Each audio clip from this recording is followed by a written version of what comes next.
ಗಂಗಾನಗರದಲ್ಲಿ ಕರುಣಾ ಮತ್ತು ಗಂಗಯ್ಯ ಎಂಬ ದಂಪತಿಗಳಿದ್ದರು. ಮಧ್ಯ ವಯಸ್ಸು, ಆದರೆ ಮಕ್ಕಳಿರಲಿಲ್ಲ, ಇಬ್ಬರೇ ಇರುತ್ತಿದ್ದರು. ಸಾಧ್ಯವಾದರೆ ಜನರಿಗೆ ಸಹಾಯ ಮಾಡುತ್ತಿದ್ದರು, ಇಲ್ಲದಿದ್ದರೆ ತಾವಾಯಿತು ತಮ್ಮ ಕೆಲಸವಾಯಿತು. ಹೀಗಿದ್ದಾಗ ಒಂದು ದಿನ ರಾತ್ರಿ ಮಳೆ ಸುರಿಯುತ್ತಿತ್ತು. ಇಬ್ಬರೂ ಇನ್ನೇನು ಊಟಕ್ಕೆ ಕೂಡಬೇಕು ಎನ್ನುವಷ್ಟರಲ್ಲಿ ಯಾರೋ ಮನೆಯ ಬಾಗಿಲು ತಟ್ಟಿದ ಸಪ್ಪಳವಾಯಿತು. ಬಾಗಿಲು ತೆರೆದಾಗ ಇಬ್ಬರು ಯುವ ದಂಪತಿಗಳು ನಿಂತಿದ್ದರು. ಮಳೆಯಲ್ಲಿ ನೆನೆದಿದ್ದರು. ನಾವು ಪಟ್ಟಣಕ್ಕೆ ಹೊರಟಿದ್ದೆವು. ಪಕ್ಕದ ತಿಮ್ಮಾಪುರದವರು. ಈ ಬಾರಿ ಮಳೆಯಲ್ಲಿ ಸಿಲುಕಿಕೊಂಡೆವು. ಇಂತಹ ಮಳೆಯಲ್ಲಿ ರಾತ್ರಿ ಹೋಗುವುದು ಕಷ್ಟ. ಈ ಒಂದು ರಾತ್ರಿ ನಿಮ್ಮ ಮನೆಯಲ್ಲಿ ಮಲಗಲು ಅವಕಾಶ ಕೊಟ್ಟರೆ ತುಂಬಾ ಉಪಕಾರ ಆಗುತ್ತದೆ ಎಂದರು. ಅವರನ್ನು ನೋಡಿ ಗಂಗಯ್ಯ ಆಗಲಿ ಬನ್ನಿ ಒಳಗೆ ಎಂದು ಒಳಗೆ ಕರೆದು ಬಿಸಿ ಬಿಸಿಯಾದ ಊಟ ಕೊಟ್ಟು ಮಲಗಲು ವ್ಯವಸ್ಥೆ ಮಾಡಿಕೊಟ್ಟ. ಬಂದವರಿಗೆ ಬಡಿಸಿ ಉಳಿದಿದ್ದ ಅನ್ನವನ್ನು ಗಂಡನಿಗೆ ಬಡಿಸಿದಳು ಕರ್ಣ.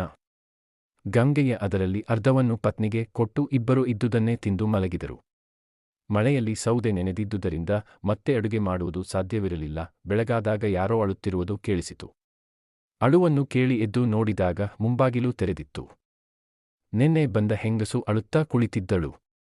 ಅವಳ ಹತ್ತಿರ ಹೋಗಿ ಕಾರಣ ಏನೆಂದು ಕೇಳಿದರು ದಂಪತಿಗಳು.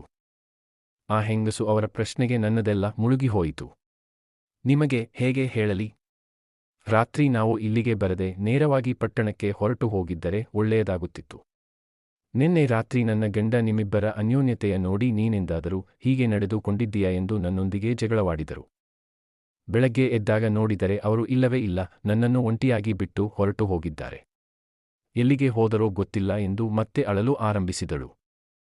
ಅವಳನ್ನು ನೋಡಿ ಕರುಣಾ, ಗಂಗಯ್ಯರಿಗೆ ಮನಸ್ಸು ಕರಗಿತು. ನೀನೇನು ದುಃಖಿಸಬೇಡವಮ್ಮ, ನಿನ್ನ ಗಂಡ ಎಷ್ಟು ದಿನ ಹೀಗೆ ಕೋಪಿಸಿಕೊಂಡು ಹೋದಾನು? ಸಾಯಂಕಾಲದವರೆಗೆ ಬಂದು ಬಿಡುತ್ತಾನೆ. ಅವನು ಬರುವರೆಗೆ ನೀನು ಇಲ್ಲಿಯೇ ಇದ್ದು ಬಿಡು. ಜೀವನದಲ್ಲಿ ಕಷ್ಟಗಳು ಬಂದೇ ಬರುತ್ತವೆ.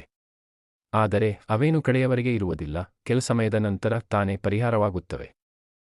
ಅಂದಿನಿಂದ ಆ ಯುವತಿ ಅವರ ಮನೆಯಲ್ಲಿಯೇ ಅದು ಇದು ಕೆಲಸ ಮಾಡಿಕೊಂಡು ಇರತೊಡಗಿದಳು. ಕೆಲವೇ ದಿನಗಳಲ್ಲಿ ತನ್ನ ಮಾತುಗಳಿಂದ, ಚುರುಕಾದ ಕೆಲಸದಿಂದ ಒಳ್ಳೆಯ ವಿಶ್ವಾಸ ಗಳಿಸಿದಳು. ತಿಂಗಳು ಕಳೆದಿರಲು ಗಂಗಯ್ಯನ ಸಂಬಂಧಿಯೊಬ್ಬ ಮನೆಗೆ ಬಂದ. ಅವನಿಗೆ ಈ ಊರಿನಲ್ಲಿ ಏನೋ ಕೆಲಸವಿತ್ತು. ಆದ ಕಾರಣ ಬಂದವನು ಇವರ ಮನೆಯಲ್ಲಿಯೇ ಉಳಿದುಕೊಂಡ. ಆತನಿಗೆ ಈ ಹೊಸ ಯುವತಿಯನ್ನು ಕಂಡು ಯಾರೆಂದು ಕುತೂಹಲದಿಂದ ಕೇಳಿದಾಗ ಗಂಗಯ್ಯ ವಿಷಯ ತಿಳಿಸಿದ. ಅದನ್ನು ಕೇಳಿ ಬಂಧುವಿಗೆ ಹೀಗೂ ಉಂಟೆ ಎಂದು ಅಚ್ಚರಿಯಾಯಿತು. ಅಂದು ರಾತ್ರಿ ಬಂದು ಶಿವನಿಗೆ ರಾತ್ರಿ ನಿದ್ದೆ ಬಂದಿರಲಿಲ್ಲ. ಅತ್ತಿಂದಿತ್ತ ಹೊರಳಾಡುತ್ತಿದ್ದ. ಅರ್ಧರಾತ್ರಿಯಲ್ಲಿ ಏನೋ ಸಪ್ಪಳ ಕೇಳಿ ಎಚ್ಚರವಾಯಿತು. ಒಳಗೆ ದೀಪದ ಬೆಳಕು ಕಾಣಿಸಿತು. ಹೊಸ ಯುವತಿ ದೀಪವನ್ನು ಕೈಯಲ್ಲಿ ಹಿಡಿದುಕೊಂಡು ಬಹಳ ಎಚ್ಚರಿಕೆಯಿಂದ ಅಡುಗೆ ಮನೆಯ ಬಾಗಿಲು ತೆಗೆಯುತ್ತಿದ್ದಳು. ಶಿವ ಕುತೂಹಲದಿಂದ ಎದ್ದು ನೋಡಿದಾಗ ಯುವತಿ ಒಂದು ತಟ್ಟೆಯಲ್ಲಿ ಅನ್ನ, ಹುಳಿ, ಪಲ್ಯ ಎಲ್ಲ ಬಡಿಸಿ ಕಿಟಕಿಯಲ್ಲಿ ಯಾರಿಗೋ ಕೊಟ್ಟಳು. ಹೊರಗಡೆ ನಿಂತಿದ್ದವ ಮೆಲುಧ್ವನಿಯಲ್ಲಿ ಇನ್ನೂ ಎಷ್ಟು ದಿನ ಅಂತ ಈ ನಡುರಾತ್ರಿ ಊಟ? ಬೇಗನೆ ಕೆಲಸ ಮುಗಿಸು. ಕಬ್ಬಿಣದ ಪೆಟ್ಟಿಗೆ ಬೀಗ ಒಡೆದು ಒಡವೆಗಳನ್ನು ತೆಗೆದುಕೊಂಡು ಬಂದುಬಿಡು ಎಂದ. ಕತ್ತಲೆಯ ಕಾರಣ ಹೊರಗೆ ಯಾರಿದ್ದರೆಂದು ತಿಳಿಯಲಿಲ್ಲ ಶಿವನಿಗೆ. ಮನುಷ್ಯನ ಮಾತಿಗೆ ಯುವತಿ, ಈಗಷ್ಟೇ ಈ ಮನೆ ಜನರಿಗೆ ನನ್ನ ಮೇಲೆ ನಂಬುಗೆ ಬರುತ್ತಿದೆ. ಬೇಗನೆ ಬೀಗದ ಕೈ ವಶಪಡಿಸಿಕೊಳ್ಳುತ್ತೇನೆ. ಹೀಗೆ ಅವಸರ ಮಾಡಿದರೆ ಕೆಲಸ ಆಗುವುದಿಲ್ಲವೆಂದಳು. ಅವನು ತಿಂದು ಮುಗಿಸುವವರೆಗೆ ಅಲ್ಲಿಯೇ ನಿಂತಿದ್ದು ತಟ್ಟೆಯನ್ನು ತೆಗೆದುಕೊಂಡು ತೊಳೆದಿಟ್ಟು ಮಲಗಿದಳು. ಶಿವನಿಗೆ ಸತ್ಯ ತಿಳಿಯಿತು. ಎಂಥ ಜನರಿವರು! ಆಶ್ರಯ ಕೊಟ್ಟ ಮನೆಗಕ್ಕನ್ನ ಹಾಕುತ್ತಾರಲ್ಲ ಎಂದುಕೊಂಡು ಬಂದು ಮಲಗಿದ. ಇರಲಿ, ಇವರಿಗೆ ಸರಿಯಾಗಿ ಬುದ್ಧಿ ಕಲಿಸುತ್ತೇನೆ ಎನ್ನುತ್ತಾ ನಿದ್ದೆ ಹೋದ. ಬೆಳಗ್ಗೆ ಎದ್ದಾಗ ಶಿವ ಹೆಂಗುಸಿಗೆ ಕೇಳುವ ಹಾಗೆ, ಅಲ್ಲ ಗಂಗಣ್ಣ, ನಿನ್ನೆ ರಾತ್ರಿ ಯಾಕೋ ನಿದ್ದೆ ಬರಲಿಲ್ಲ, ಏನೋ ಗೆಜ್ಜೆಯ ಸಪ್ಪಳ ಕೇಳಿ ಬರುತ್ತಿತ್ತು ಈ ಮನೆಯಲ್ಲಿ. ಬೆಳಗ್ಗೆ ಎದ್ದು ನೋಡಿದಾಗ ನನ್ನ ಪೆಟ್ಟಿಗೆ ಇಟ್ಟ ಕಡೆಯಿಂದ ಹೊರಗಡೆ ಇಡಲ್ಪಟ್ಟಿತ್ತು. ಏನು ಹಾಳು ಭೂತದ ಚೇಷ್ಟೆಯೋ ಏನೋ? ನಮಗೆ ಏನು ಮಾಡುವುದಿಲ್ಲ ತಾನೇ ಎಂದು ಕೇಳಿದ. ಅವನ ಮಾತು ಕೇಳಿ ದಂಪತಿಗಳೀ ಗಾಬರಿಯಾಗಿ, ಹಾಗಾದರೆ ಯಾರಾದರೂ ಮಾಂತ್ರಿಕನನ್ನು ಕರೆಸಿ ಸರಿ ಮಾಡಬೇಕು ಎಂದರು. ಅದಕ್ಕಾತ ನೀವೇನು ಹೆದರಬೇಡಿ, ಎಂತಹ ದೆವ್ವವಾದರೂ ನಾನು ಓಡಿಸಬಲ್ಲೆ. ನನಗೆ ಸ್ವಲ್ಪ ತಂತ್ರ ವಿದ್ಯೆ ಗೊತ್ತು ಎಂದು ಧೈರ್ಯ ಹೇಳಿದ. ದಿನ ಶಿವಪೇಟೆಗೆ ಹೋಗಿ ಗೆಜ್ಜೆ ತೆಗೆದುಕೊಂಡು ಬಂದು ರಾತ್ರಿ ಮೆಲ್ಲಗೆ ಸಪ್ಪಳ ಮಾಡತೊಡಗಿದ. ತಾನು ಮಲಗಿದ್ದ ಹಾಸಿಗೆಯ ಮೇಲೆ ದಿಂಬನ್ನಿಟ್ಟು ಮೆತ್ತಗೆ ಹಿತ್ತಲಿಗೆ ಹೋಗಿ ಕಿಟಕಿಯ ಬಳಿ ಸಪ್ಪಳ ಮಾಡಿದ. ಆ ಸಪ್ಪಳಕ್ಕೆ ಎದ್ದ ಯುವತಿ ಎಂದಿನಂತೆ ಹೊರಗೆ ಊಟದ ತಟ್ಟೆ ನೀಡಿದಳು. ಕೂಡಲೇ ಆತ ಅದನ್ನು ತಂದು ಯುವತಿ ಮಲಗುತ್ತಿದ್ದೆಡೆ ಇಟ್ಟು ತಾನು ಸ್ವಸ್ಥವಾಗಿ ಬಂದು ಮಲಗಿದ. ಎಷ್ಟು ಹೊತ್ತಾದರೂ ತಟ್ಟೆ ಕೊಡದಿರಲು ಏನಾಯಿತೆಂದು ತಿಳಿಯದೆ ಯುವತಿಯು ಹೆದರುತ್ತಾ ತಾನು ಮಲಗುವ ಜಾಗಕ್ಕೆ ಬಂದಾಗ ತಾನು ಕೊಟ್ಟ ಊಟದ ತಟ್ಟೆ ಅಲ್ಲಿರುವುದನ್ನು ಕಂಡು ಹೆದರಿ ಚಿಟ್ಟನೆ ಚೀರಿದಳು. ಅವಳ ಕೂಗಿಗೆ ದಂಪತಿಗಳು ಒಡನೆಯೇ ಎದ್ದು ಬಂದರು. ಶವನು ಏನೂ ಅರಿಯದವನಂತೆ ಬಂದ. ಅವರುಗಳ ಕಂಡು ಅಯ್ಯಯ್ಯೋ, ನೋಡಿ, ಅಲ್ಲಿ ಈ ಮನೆಯಲ್ಲಿ ದೆವ್ವವಿರುವುದು ನಿಜ.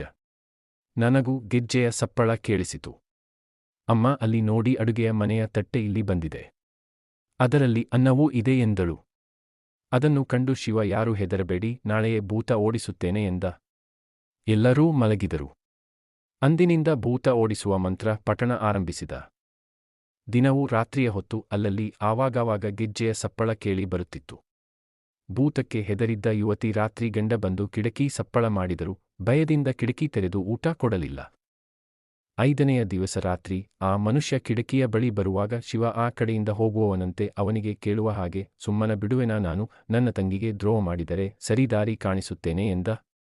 ಅದನ್ನು ಕೇಳಿ ಆ ಮನುಷ್ಯ, ಏನು ಸ್ವಾಮಿ, ಏನಾಗಿದೆ ಎಂದು ಕೇಳಿದಾಗ ಶಿವ ಅವನಿಗೆ ಕೋಪಗೊಂಡವನಂತೆ, ಅಲ್ಲ ಸ್ವಾಮಿ, ನೋಡಿ, ಈ ಮನೆಗೆ ನನ್ನ ತಂಗಿಯನ್ನು ಕೊಟ್ಟಿದೆ. ಈಗ ಯಾರೋ ಯುವತಿ ಈ ಮನೆಗೆ ಬಂದು ಇದ್ದಾಳೆ.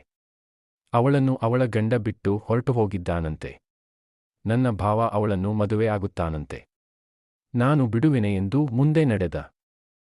ಅವನ ಮಾತು ಕೇಳಿ ಆ ಮನುಷ್ಯನಿಗೆ ದಿಗಿಲಾಯಿತು. ಕಳೆದ 4 ದಿನಗಳಿಂದ ರಾತ್ರಿ ಊಟ ಸಿಕ್ಕಿರಲಿಲ್ಲ. ಶಿವ ಹೇಳಿದ ಮಾತು ನಿಜವಿರಬಹುದು ಎನಿಸಿತು. ಮರುದಿವಸ ಬೆಳಗಿನ ಹೊತ್ತಿಗೆ ಬಂದು ದಂಪತಿಗಳಿಗೆ, ನನ್ನನ್ನು ಕ್ಷಮಿಸಿ, ಏನೋ ಕೆಟ್ಟ ಗಳಿಗೆ ತಲೆಕೆಟ್ಟು ಹೊರಟು ಹೋಗಿದ್ದೆ.